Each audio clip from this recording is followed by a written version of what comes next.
आप सभी को अंतर्राष्ट्रीय योग दिवस की हार्दिक शुभकामनाएं। मैं हूं आपके साथ ऋषु त्यागी। आज पूरे विश्व में सब एक साथ योग करते हुए नजर आ रहे हैं और अगर बात करें भारत की तो भारत के लिए ये आज का दिन बहुत ही गौरव का दिन है, क्योंकि इसकी शुरुआत भारत की ही वजह से हुई। भारत के प्रधानमंत्री नरेंद्र मोदी ने इसका प्रस्ताव संयुक्त राष्ट्र संघ की बैठक में 2014 में रखा था और उसके बाद से 21 जून 2015 से पूरे विश्व में अंतर्राष्ट्रीय योग दिवस मनाने की पहल हो गई। तब से लेकर आज तक अंतर्राष्ट्रीय योग दिवस मनाया जा रहा है और हर बार एक थीम भी रखी जाती है और इस बार की जो थीम है वो है महिला सशक्तिकरण के लिए योग। तो आज योग के बारे में हम जानकारी आपको देने वाले हैं, तमाम आसन के बारे में आपको जानकारी देने वाले हैं। हमारे साथ दो विशेषज्ञ जुड़ चुके हैं योग से जुड़े हुए, उनका परिचय आपके साथ करा देते हैं।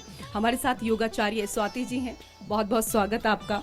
और योग के तमाम आसन आज आपको करके दिखाएंगी सानवी आपका भी बहुत बहुत स्वागत। क्योंकि इस बार की जो थीम है वो स्वाति जी महिला सशक्तिकरण के लिए योग ये रखी गई है और महिलाओं की फिजिकल हेल्थ पर फोकस करते हुए इस बार की थीम बनाई गई है। इसको आप किस तरीके से देखती हैं?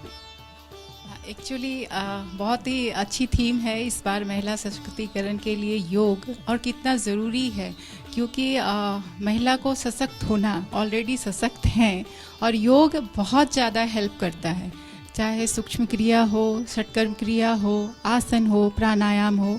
क्योंकि महिलाएं आजकल की जो महिलाएं हैं वो घर के भी सारे काम, घरेलू गृहस्थ जीवन भी अच्छे से जी रही हैं और बाहर के भी काम अच्छे से कर रही हैं। तो ये जो दो तरह की जो ज़िंदगी वो जी रही हैं और इतना संतुलित हो करके जी रही हैं, और कभी कभी स्ट्रेस भी, तनाव भी आता है, तो इस तनाव को कैसे कम करें, इसमें योग बहुत ही सहायक होगा। योगाभ्यास बहुत ही सहायक होगा, बहुत ही मदद करेगा महिलाओं को। बिल्कुल, महिलाओं की आपने बात की, आपने कहा कि गृहस्थ जीवन को भी बड़े अच्छे से संभालती हैं, उनकी बड़ी भूमिका होती है। और आजकल तो आप देखती हैं कि तमाम महिलाएं जो हैं जितने अच्छे से घर की जिम्मेदारी संभालती हैं उतने ही अच्छे से वो कार्यालय की जिम्मेदारी भी संभालती हैं और घर में भी वो कार्य करते हुए तमाम नजर आती हैं। वो कभी एक बहन की भूमिका में है, कभी एक बेटी की भूमिका में है, कभी माँ की भूमिका में है, कभी पत्नी की भूमिका में है, तमाम भूमिकाओं में वो नजर आती हैं। ऐसे में दूसरों का तो ख्याल रखती हैं, लेकिन कई बार होता है कि वो अपना ही अच्छे से ख्याल नहीं रख पाती हैं। जी। लेकिन अगर कुछ सेकंड वो अपने लिए दें आसन के लिए तो तनाव मुक्त वो रह सकती हैं। तो कौन से ऐसे आसन हैं जिससे जो दिन भर की थकान है वो दूर हो जाए और रिलैक्स वो रह सके? जी, बहुत ही अच्छा सवाल आपने पूछा है। तनाव रहित जीवन जीने के लिए महिलाओं के लिए खास करके सुबह सो करके उठती हैं तो षटकर्म क्रिया है जिसमें हम कपालभाति करते हैं, और दूसरा है कि सूक्ष्म क्रिया है वो बहुत अच्छे तरीके से कर सकती हैं। अपने लिए 5 से 10 मिनट अगर उनके पास समय है तो वो ये कपालभाति, षटकर्म क्रिया, और षटकर्म क्रिया जो कि षटकर्म क्रिया में भी आता है, और सूक्ष्म क्रिया, ये दो चीज़ें यौगिक अभ्यास में वो कर सकती हैं। जैसे कपालभाति है तो हमारी सानवी करके दिखाएंगी कपालभाति कैसे किया जाता है। दोनों पैरों को अच्छे से क्रॉस करके बैठ जाएंगे, हाथों को ज्ञान मुद्रा में रखें और जो हथेली है वो अपनी जंघा पर रख लें, घुटने पे रख लें, सामने देखें, एक पॉइंट पर फोकस करेंगे। लंबी गहरी सांस लें, पहले धीरे धीरे श्वास बाहर निकालें, एक बार फिर से लंबी गहरी श्वास लें और एक्टिवली एक्सहेल करते जाएंगे। एक्सहेल एक्टिवली करेंगे और इनहेल जो होता है, श्वास लेने की जो प्रक्रिया है वो पैसिवली होता है, ऑटोमेटिकली होते जाता है। तो इस तरह से हम 60 स्ट्रोक्स एट अ टाइम कर सकते हैं, क्योंकि गर्मी का भी मौसम है तो बहुत ज़्यादा कपालभाति हम नहीं कर सकते हैं, क्योंकि ऐसे ही हीट जनरेट होता है। और जिस तरह से हमारा आजकल का तापमान है तो इससे और भी ज़्यादा हीट जनरेट होगा। लेकिन 30 से 60 स्ट्रोक्स हम एट अ टाइम कर सकते हैं कपालभाति क्रिया, जिससे हमारा कपालभाति जैसे नाम से ही है कि कपाल मीन्स होता है स्कल, भांति मीन्स शाइनिंग। तो हमारे ब्रेन को कैसे ये एक्टिव करता है, हमारे नर्वस सिस्टम को कैसे एक्टिव करता है, ये कपालभाति की खासियत है। चलिए, तो कपालभाति की विशेषता आपने यहाँ पर बताई और ये भी बताया कि जो महिलाएं दिन भर कार्य करती हैं, घर में फिर ऑफिस में भी कार्य करती हैं, तो कैसे वो तनाव रहित रह सकती हैं। लेकिन महिला जब 40 प्लस होती हैं तो एक तनाव उनको सबसे ज़्यादा होता है और कहीं ना कहीं वो शायद उसको स्वीकार नहीं कर पाती हैं। वो है उनके चेहरे पर आने वाले रिंकल्स, क्योंकि कहते हैं कि उम्र तो एक दिन ढलनी ही है, वो तो रुकती नहीं है और ऐसे में रिंकल्स आना स्वाभाविक भी है।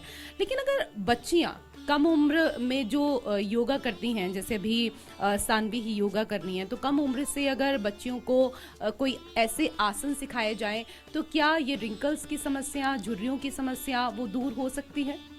जी, चेहरे के लिए बहुत ही सूक्ष्म क्रिया ही है, जिसमें हम क्या करते हैं, उसको बोलते हैं मुख से श्वास भरना, फिर गालों को अच्छे से फुलाते हैं, फिर थोड़ी देर होल्ड करते हैं और उसके बाद धीरे धीरे अपने नासिका छिद्र से श्वास बाहर निकालते हैं। तो इस क्रिया को भी एक बार सानवी करके दिखाएगी। पहले मुंह से श्वास कौवे की चोंच की तरह होठ बनाएं और मुंह से श्वास भरें, जो धीरे धीरे आराम से खींचें और गालों को फुला के थोड़ी देर सांस रोक लें। जितनी देर आप क्षमता के अनुसार रोक सकते हैं उतनी देर सांस रोक लें, फिर धीरे धीरे नासिका छिद्र से एक्सहेल करेंगे, श्वास बाहर निकाल लेंगे। इस तरह से बहुत सारे हैं, जिसमें आप नेक की एक्सरसाइज भी है, जब हम पीछे ले जाते हैं नेक को, नेक की स्ट्रेचिंग करते हैं तो उसमें भी हमारे गर्दन पे जो झुर्रियाँ नहीं कहेंगे, स्किन लूज़ हो जाते हैं तो वो टाइटनेस वहाँ पे होता है। और अक्सर हम देखते हैं क्योंकि हर महिला, हर बच्ची पीरियड्स के समय बहुत ज़्यादा परेशानियां झेलती है, तो क्या ऐसा भी कोई आसन है जिससे उनको परेशानी कम हो?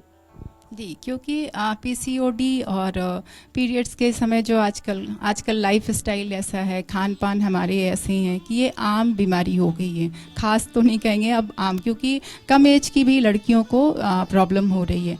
तो इसके लिए तितली आसन, जिसको बटरफ्लाई भी कहते हैं, बहुत ही उपयोगी है, जो हम उन महिलाओं को, उन लड़कियों को बहुत ही मदद करेगी। सो ये भी सानवी करके दिखाएंगी हमें।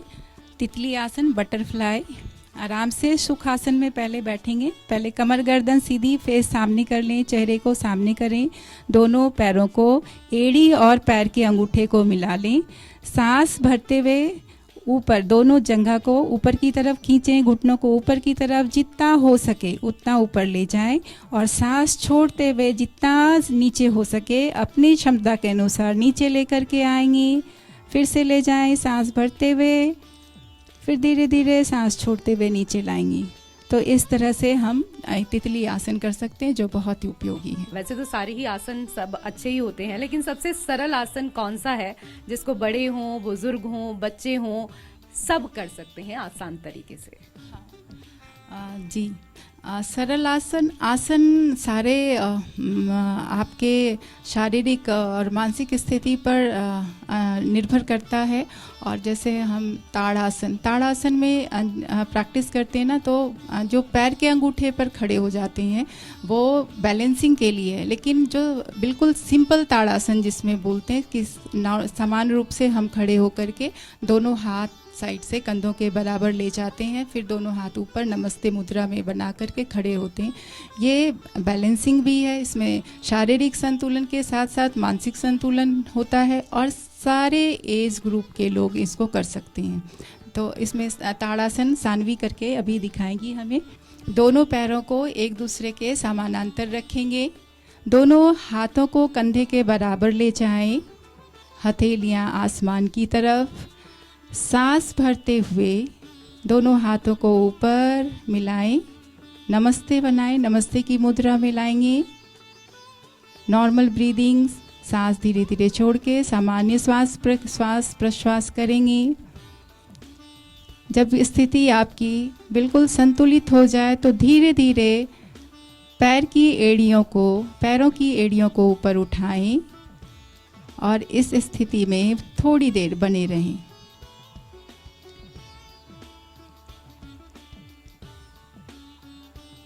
फिर धीरे धीरे वापस आएं, पैरों की एड़ियों को नीचे रखें।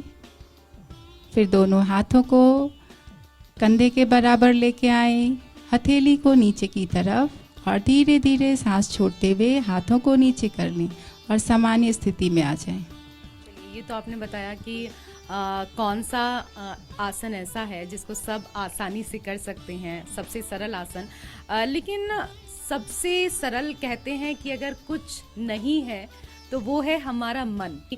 हम बैठे तो यहाँ पर हैं लेकिन सोच रहे होते हैं दिमाग में तमाम तरह की चीजें जो हैं वो इस मन में पल पल चलती रहती हैं। तो मन को नियंत्रित करने के लिए, मन को स्वस्थ रखने के लिए और मन एकाग्र हो सके, इसके लिए क्या कोई आसन है? आसन भी है और आसन के साथ साथ, क्योंकि हमारा जब मन विचलित होता है ना, तो हम देखते हैं कि हमारे उस टाइम आप अपने श्वास की गति को देखिए। श्वास की गति आपकी बहुत ही तेज़ से आती जाती रहती है, श्वास की गति। और जो उस टाइम आप डिप्रेस भी हो जाते हैं, आपको गुस्सा भी आता है, मन उथल पुथल हो जाता है। तो उसको कंट्रोल करने के लिए हम लोग जनरली क्या कहते हैं, भाई धीरे धीरे थोड़ा शांत हो जाओ, अपनी सांसें धीमी कर लो, जिससे तुम्हारा मन शांत हो जाएगा। तो उस मानसिक संतुलन के लिए हम बेसिकली श्वास प्रश्वास पर पहले ध्यान देते हैं और धीरे धीरे जब हम धीरे धीरे मन को शांत करते हैं, जैसा कि हठ योग प्रदीपिका में भी कहा गया, चले वातम चले चित्तम निश्चले निश्चलम भवेत योगी स्थानुतम आपनोति तत् वायु निरोधियत। कहने का मतलब है जैसे जैसे आपका चित्त चलेगा, आपकी वायु भी उतना ही जल्दी चलेगी। तो योगी जो लोग स्थिरता तभी प्राप्त करते हैं जब उन्होंने अपने सांसों पर नियंत्रण किया हुआ है। श्वासों पर नियंत्रण होता है तो मन पर ऑटोमेटिकली अपने आप नियंत्रण हो जाता है। तो उसमें हम जैसे मन को संतुलित करने के लिए वृक्षासन की प्रैक्टिस करेंगे। वृक्षासन सानवी करके दिखाएंगी। दोनों पैरों को सामान्य स्थिति में रखेंगे, अपने दाएं पांव को घुटने से मोड़ें और एड़ी को तलवे को बाईं जंघा पर रखें, उंगलियां नीचे, एड़ी ऊपर की तरफ। एक बार जब संतुलित हो जाए तो दोनों हाथों को फिर से कंधों के समानांतर लेकर के आएंगे। फिर धीरे से दोनों हाथ सांस भरते हुए ऊपर उठाएंगे, नमस्ते मुद्रा में रखेंगे। फिर सांस छोड़ करके सामान्य स्थिति में, इसी स्थिति में बने रहें। फिर धीरे धीरे वापस दोनों हाथों को कंधों के समानांतर लेकर के आए, हथेली नीचे, पहले दोनों हाथ नीचे करेंगे और धीरे धीरे फिर पैर भी नीचे कर लें। अपनी सामान्य स्थिति में आ जाएं और सारे शरीर को बिल्कुल रिलैक्स कर लें, ढीला छोड़ लें।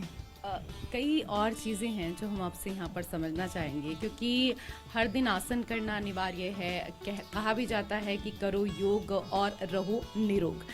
लेकिन लोग अधिकतर इस बात को नहीं समझ पाते हैं कि हर दिन कितने आसन, कितना योग करना चाहिए। कुछ लोग ऐसे हैं जो 1 घंटे योग करते हैं सुबह, कुछ लोग ऐसे भी हैं जो 10 मिनट योग करते हैं। तो इसकी क्या कुछ समय सीमा होनी चाहिए, कम से कम कितना? ये भी बड़ा कंट्राडिक्ट क्वेश्चन है क्योंकि सबकी अपनी मानसिक स्थिति पर निर्भर करता है, उनको कितना समय है। ठीक है, अगर हम 5 मिनट अपने आप को देते हैं और समय की स्थिति में देखते हुए समय का अभाव है, तो अगर हम अपने लिए 5 से 10 मिनट भी निकालते हैं और चुपचाप ध्यान मुद्रा में बैठ कर के उस परमपिता परमेश्वर को याद करते हैं, कंसंट्रेट करते हैं, तो वो भी हमारे लिए बहुत ज़रूरी है और वो भी हमारे लिए बहुत इम्पोर्टेंट है।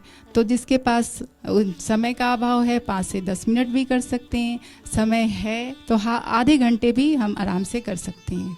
ज़रूरी नहीं कि 1 घंटा ही करें, लेकिन डेली करें। ये नहीं कि आज 1 घंटा कर लिया फिर 10 दिन के बाद करें। रेगुलर कंसिस्टेंसी होनी चाहिए कोई भी क्रिया अभ्यास करने के लिए। आप कह रही हैं कि चाहे आप 10 मिनट ही आसन करिए लेकिन 10 मिनट करने ज़रूर हैं। लेकिन अगर किसी कारणवश नहीं कर पाए, 2 या 4 दिन स्किप हो जाता है, तो कोई ऐसी दिक्कत आ सकती है? कोई परेशानी नहीं है अगर स्किप भी हो जाता है तो? नहीं, दिक्कत कुछ नहीं आती है, लेकिन एक रूटीन होता है ना, सुबह उठ करके सबसे पहले फ्रेश होते हैं, हमारी दिनचर्या शुरू हो जाती है, उसको तो हम मिस नहीं करते हैं ना। तो जब हम उसको मिस नहीं करते हैं तो हमारे लिए 5 मिनट निकालना कोई बड़ी बात नहीं है। क्योंकि जो आलस है, कहते हैं आलस्यम ही मनुष्य नाम शरीरस्थो महारिपु, मीन्स बहुत बड़ा दुश्मन है हमारे शरीर के लिए। तो ये अगर ये आलस हटा देना तो 5 मिनट हमारे लिए बहुत ज़रूरी है, और बहुत ही ये 5 मिनट तो हम निकाल सकते हैं। आप पूरे दिन, क्योंकि 24 घंटे होते हैं, 24 घंटे में हम अपने लिए 5 मिनट क्यों नहीं निकालेंगे? तो स्किप तो ना करें, और स्किप अगर बाय चांस होता भी है तो कोई नुकसान नहीं है।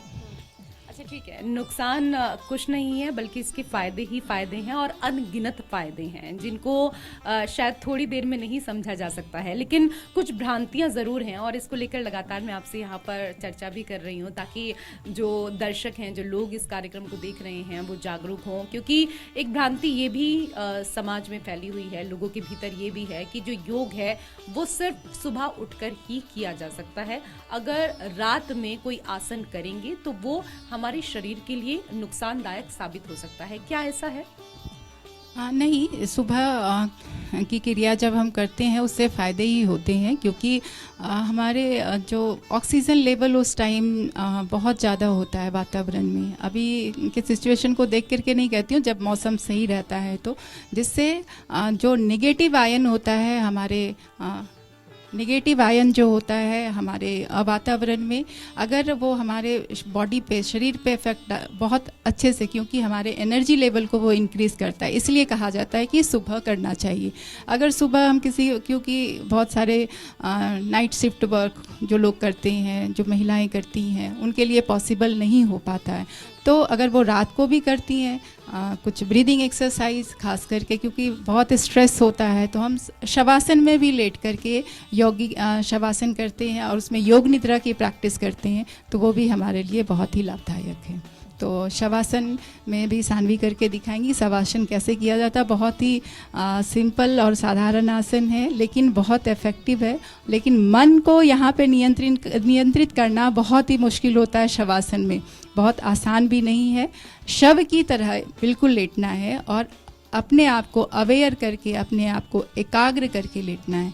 तो इसमें पेट के बल लेट जाएंगे, दोनों पैरों के बीच में दूरियां रखें, दोनों हाथों को, हथेलियों को आसमान की तरफ और शरीर से दूर रखें, गर्दन को बिल्कुल ढीला छोड़ दें। आंखें धीरे धीरे बिना दबाव के बंद करें। शरीर को बिल्कुल ढीला, शरीर को ढीला मीन्स आप अपने शरीर की मांसपेशियों को ढीला रखें और पूरा ध्यान श्वासों पे यहाँ पे लगाएंगे। आती जाती श्वासों को देखें और पेट की मांसपेशियाँ आगे की तरफ जाती हैं, फूलती हैं। पेट की मांसपेशियों को सिकुड़ेंगे और डायफ्राम को बिल्कुल रिलीज़ करेंगे और नासिका छिद्र से श्वास को बाहर निकालेंगे, जिससे हमारा मन और शरीर दोनों शांत और अविचलित होता है। क्या ये जो आसन अभी यहाँ सानवी कर रही हैं, ये अच्छी नींद के लिए भी लाभकारी है? जी, अच्छी नींद के लिए भी। और सबसे ज़्यादा मैं एक और लाइन बोलना भूल गई कि खाली पेट करना है। कोई भी आसन जब हम करते हैं तो सावधानियां भी ये रखनी होती है कि हमें खाली पेट करना है। रात को जब हम करते हैं तो ध्यान रखें कि करने से पहले कम से कम 3 से 4 घंटे का गैप हो। मतलब रात को भी आसन कर सकते हैं। ये जो भ्रांति फैली हुई थी, इसको भी यहाँ पर जो मिथ थी, इसके बारे में भी यहाँ पर बताया है स्वाति जी ने कि आप रात में भी आसन कर सकते हैं, लेकिन उसके लिए कम से कम 3 से 4 घंटे आपको खाली पेट रहना होगा, उसके बाद ये आसन आप करें। एक सवाल मेरा आपसे और है, क्योंकि मनुष्य के जीवन की अगर बात करें तो सबसे ज़्यादा जो जीवन मिला है वो मनुष्य को ही मिला है, लेकिन उसके बाद भी लोगों को लगता है कि ये जीवन और लंबा चलना चाहिए। हालांकि आज के समय में हम देखते हैं कि जैसे पहले मनुष्य की जो उम्र थी वो 100 साल से अधिक होती थी, लेकिन अब मनुष्य की उम्र उतनी नहीं रह गई है। बहुत कम लोग ऐसे हैं जो 100 की उम्र पार कर पाते हैं। इसके पीछे क्या कारण है, और इसके साथ ही आपसे ये भी जानना चाहेंगे कि कौन सी ऐसी योग की क्रिया है जिसको करने से दीर्घायु बने रह सकते हैं। बहुत ही अच्छा सवाल है और जवाब बहुत लंबी लिस्ट होगी इसमें, लेकिन जब हम दीर्घायु की बात करते हैं तो योग, क्योंकि अभी आपने खुद बोला था 21 जून को हम योग दिवस मनाते हैं। क्यों मनाते हैं 21 जून को? क्योंकि दिन सबसे लंबा होता है, तो इसलिए योग की जो भी प्रैक्टिस करते हैं, योगाभ्यास की प्रैक्टिस करते हैं, यौगिक क्रिया का जो भी हम अभ्यास करते हैं उससे हम दीर्घायु होते हैं। तो कोई पर्टिकुलर एक स्पेसिफिक नहीं है जिसमें हमने आपको पहले भी बताया, षटकर्म क्रिया है, सूक्ष्म क्रिया है, कुछ आसन जो सिंपल जितने हमने अभी एक्सप्लेन किए हैं वो आसन अगर करते हैं, प्राणायाम करते हैं तो हमारी आयु दीर्घायु हो जाती है। कुछ और आसन जो आप बताना हाँ चाहेंगे? जी, एक खास करके क्योंकि महिला सशक्तिकरण की बात है तो महिलाएं जब जॉब करती हैं, सिटिंग जैसे आप जैसे लोग हैं कि चेयर पे आपका जो भी 8 से 10 घंटे मुझे लगता है लगातार बैठना होता है तो कमर में दर्द हो जाता है। तो उससे निजात पाने के लिए भुजंगासन कैसे करेंगे? कमर और कंधे दोनों? जी हाँ, इसमें कमर और कंधे दोनों आएंगे। तो भुजंगासन का हम अभ्यास हमारी सानवी करके दिखाएंगी। अभी पेट के बल लेट जाएंगे, दोनों हाथों को, हथेलियों को छाती के बराबर रखें। कोशिश करें दोनों पैरों को मिला लें। अगर जिनको कमर में दर्द है, कमर में बहुत ही ज़्यादा प्रॉब्लम है, तो दोनों पैरों में दूरियां बना के रख सकते हैं और हाथों को अपने चेस्ट से थोड़ा आगे की तरफ रखेंगे और धीरे धीरे पहले सांस भरेंगे और सांस छोड़ते हुए गर्दन, अपनी चेस्ट को, छाती को ऊपर उठाएंगे, कंधों को पीछे की तरफ गोलाकार घुमाते हुए ऊपर की तरफ, कान की तरफ ना ले जाएं, पीछे की तरफ ले जाएं। सामने देखना है, ऊपर नहीं देखना, बिल्कुल सामने एक पॉइंट पर फोकस करेंगे, एकाग्रता बना के रखेंगे। श्वास सामान्य रहेगा। अपनी क्षमता के अनुसार इस स्थिति में रुक सकते हैं। जब लगे कि आप ना रुक पाए तो फिर धीरे धीरे सांस छोड़ते हुए वापस गर्दन को, चेस्ट को नीचे लाएं। दोनों हाथों को अपने थाइस के पास रखें, गर्दन को बिल्कुल ढीला छोड़ दें। दोनों पैरों के बीच में दूरियां बना लें और मांसपेशियों को बिल्कुल ढीला छोड़ दें, सामान्य स्थिति में आ जाए। सानवी क्योंकि यहाँ तमाम आसन करके दिखा रही हैं तमाम दर्शकों को भी, और आप लगातार ये बता रही हैं कि इन आसनों से किस तरीके से फ़ायदा हो सकता है और हम स्वस्थ रह सकते हैं, लेकिन बाल आसन से किस तरह के फ़ायदे होते हैं वो भी आपसे समझना चाहेंगे। बाल आसन एक नाम से ही कहते हैं ना, बाल आसन है तो एक रिलैक्सेशन आसन है। इसको माइंड को रिलैक्स करने के लिए, जैसे हमारा अभी काउंटर पोज, जैसे भुजंग आसन हमने किया ना, तो भुजंग आसन का जस्ट विपरीत पोज कहते हैं उसको हम बालासन में, वज्रासन में पहले बैठ जाएंगे। दोनों हाथों को एक साथ सामने लाएं, धीरे से सांस भरते हुए ऊपर ले जाएं और सांस छोड़ते हुए बिना हिप्स उठाए, कोशिश करें हिप्स ना उठे, आगे की तरफ झुक जाएं। चिन नीचे लगा, कोशिश करना है चिन नीचे लगा के रखना है और सामने देखना है ताकि आप कमर से पूरा अच्छे से झुक पाएं।